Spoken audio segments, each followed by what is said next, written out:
அனைவருக்கும் எனது அன்பான வணக்கங்கள். இன்றைக்கு செம்ம சூப்பரான இட்லி ரெசிபிங்க. அதாவது இட்லினாலே நம்ம அரிசி பயன்படுத்துவோம், அப்படி இல்லைன்னா ரவை பயன்படுத்துவோம். இதில் நான் பாசிப்பருப்பு பயன்படுத்தி செம்ம சூப்பராக இட்லி பண்ணியிருக்கேங்க. இதோட சாஃப்ட்னஸ் நான் சொல்லவே முடியாது. அப்படி ஒரு சாஃப்டாக இருக்குது, அப்படி ஒரு ஃப்ளஃபியாக பாருங்கள். அந்த வீடியோவில் நீங்கள் பார்க்கும்போதே தெரியும். இப்போ நான் ஓப்பன் பண்ணி காமிக்கிறேன். இப்போ பாருங்கள் எந்த அளவுக்கு சாஃப்டாக இருக்குன்னு. அப்படி புஸ்ஸு புஸ்ஸுன்னு செம்ம சூப்பராக இருக்குங்க. பொதுவாகவே இட்லி ரொம்பவே ஆரோக்கியமான உணவு. அதுவும் நீங்கள் நம்ம எப்போவுமே அரிசியிலே பண்ணுறதை விட இப்படி இந்த மாதிரி பாசிப்பருப்பு பயன்படுத்தி பண்ணி பாருங்கங்க. சூப்பராக இருக்குது. கண்டிப்பாக இதை நீங்கள் ட்ரை பண்ணணுன்னு தான் இந்த வீடியோவை நான் அப்லோட் பண்ணுறேன். பாருங்கள் எவ்வளோ ஒரு அருமையாக அப்படி ஒரு. அப்புறம் இந்த இட்லினாலே பொதுவாக விற்கும். இந்த இட்லி அப்படி கிடையாதுங்க, ரொம்பவே சூப்பராக இருக்குது. இப்போ இது எப்படி பண்ணுறதுன்னு பார்க்கலாம். பாருங்கள், நான் 150 கிராம் உளுந்தம்பருப்பு எடுத்து வச்சுருக்கேன். அப்புறம் 150 கிராம் பாசிப்பருப்பு. இது ரெண்டையுமே நல்லா சுத்தம் பண்ணிவிட்டு நல்லா வாஷ் பண்ணி எடுத்துக்கோங்க. ஒரு 2-3 தடவை கழுவிட்டு இதை ஒரு 4லேருந்து 5 மணி நேரத்துக்கு ஊற வச்சு எடுத்துக்கோங்க. ஊறினதுக்கப்புறம் பாருங்கள், அந்த தண்ணியை நல்லா வடிகட்டிடுங்க. உளுந்து பாருங்கள் இந்த மாதிரி நல்லாவே ஊறி இருக்குது. 4 to 5 ஹவர் போதும். அப்புறம் பாசிப்பருப்பையும் இதே மாதிரி பண்ணிவிட்டு நல்லா வடிகட்டி எடுத்துக்கோங்க. அதில் ஒரு 3 பூண்டு, ஒரு காரத்துக்கு தகுந்த மாதிரி 1 அல்லது 2 பச்சை மிளகாய், நான் 1.5 பச்சை மிளகாய் போட்டிருக்கேன். அப்புறம் ஒரு 3/4 டீஸ்பூன் சீரகம் போட்டுக்கோங்க.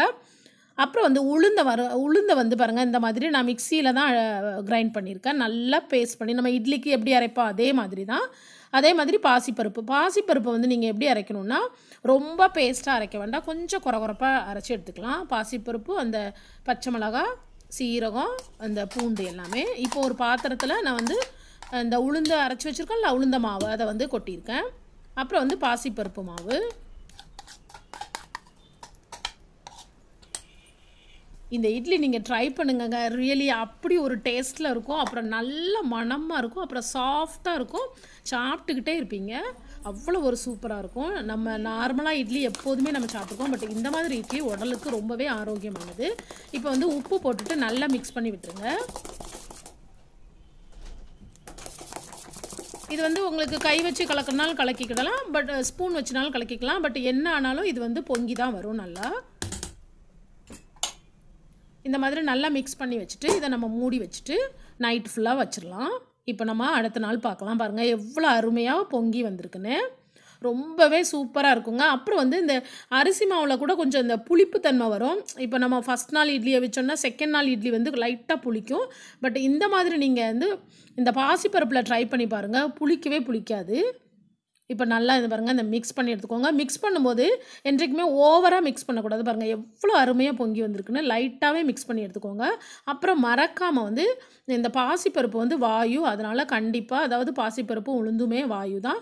கண்டிப்பாக மறக்காமல் ஒரு 1/2 டீஸ்பூனுக்கு பெருங்காய பொடி போட்டுக்கோங்க. இப்போ இந்த மாதிரி மிக்ஸ் பண்ணிக்கோங்க. அதே சமயத்தில் ஓவராகவும் மிக்ஸ் பண்ணாதீங்க. இந்த மாதிரி ஃப்ளஃபியாக இருக்கணும். இப்போ இட்லி பாத்திரத்தில் இந்த மாதிரி ஆயில் விட்டுக்கோங்க. நீங்கள் துணியும் பயன்படுத்தி பண்ணலாம். இப்போ நம்ம மாவை இந்த மாதிரி ஊற்றிக்கலாம். மாவில் தண்ணி எதுவுமே ஆட் பண்ணாதீங்க. இந்த மாதிரியே அரைச்சி எடுத்துக்கோங்க. பாருங்கள், அது கேக் மாதிரி இருந்தது. ரொம்பவே சூப்பராக இருந்ததுங்க. இப்போ லைட்டாக இந்த மாதிரி 2 டேப் பண்ணிக்கோங்க, 2 தட்டு தட்டிக்கோங்க. அவ்வளோதான். இப்போ நான் இதுலேயும் ஃபில்லப் பண்ணி எடுத்துக்கிடுவேன்.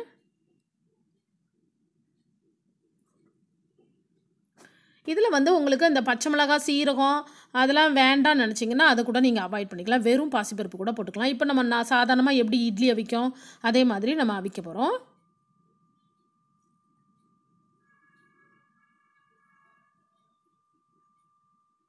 இப்போ இட்லி ரெடி ஆகிட்டு ஒரு 7 நிமிஷம் ஸ்லோ ஃபயரில் வச்சாலே போதுங்க, இட்லி ரெடி ஆயிரும். இப்போ நம்ம லைட்டாக செக் பண்ணி பார்த்துக்கலாம். லைட்டாக தண்ணி விட்டு பாருங்கள். இது பார்க்கும்போதே உங்களுக்கு தெரியும் எவ்வளோ ஒரு அருமையாக வெந்து வந்திருக்குன்னு. அவ்வளோ ஒரு செம்ம சூப்பராக இருந்ததுங்க. அப்படி வெயிட்லெஸ்ஸாக ஃபீல் ஆகுது. இப்போ இட்லினாலே கொஞ்சம் வெயிட்டாக ஃபீல் ஆகும். இது அப்படி கிடையாது. அப்படி ஒரு வெயிட்லெஸ்ஸான இட்லி. அப்படியே நம்ம சாப்பிட்டுக்கிட்டே இருப்போம். அந்த மாதிரி சூப்பராக இருக்குதுங்க. இப்போ நம்ம இதை எடுத்துடலாம். பாருங்கள் எவ்வளோ ஒரு அருமையாக வந்திருக்குன்னு. இதே மாதிரி நீங்கள் உங்கள் வீட்டில் நீங்கள் ட்ரை பண்ணுங்கள். ரியலி ரொம்ப உங்கள் வீட்டில் உள்ள எல்லாருக்குமே இது ரொம்ப பிடிக்கும்.